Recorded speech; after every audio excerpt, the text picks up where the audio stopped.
भोंदू Ashok खराची HIV taste करण्यात आलेली आहे। नाशिक पोलिसांनी खराची HIV टेस्ट केलेली आहे। अशोक खराची HIV टेस्ट निगेटिव्ह आल्याचं कळतंय। अशोक खरात हे महिलांचं लैंगिक शोषण करत होता आणि त्यानंतर त्याची आता ही HIV टेस्ट करण्यात आली आणि ही टेस्ट निगेटिव्ह आल्याचं समोर आलेलं आहे। पुन्हा एकदा आमचे प्रतिनिधी योगेश खरे यांच्याकडे जाणार आहोत। योगेश, अशोक खराची HIV टेस्ट करण्यात आलेली होती आणि ती निगेटिव्ह आल्याचं आता कळतंय।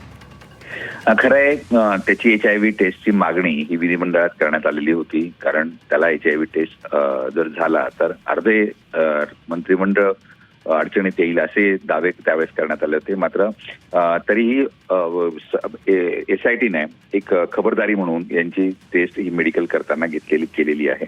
त्यामध्ये त्याची टेस्ट जी आहे ती निगेटिव्ह आढळून आलेली आहे। त्यामुळे अनेक जणांनी सुस्कारा सोडला असं म्हणायला हरकत नाही।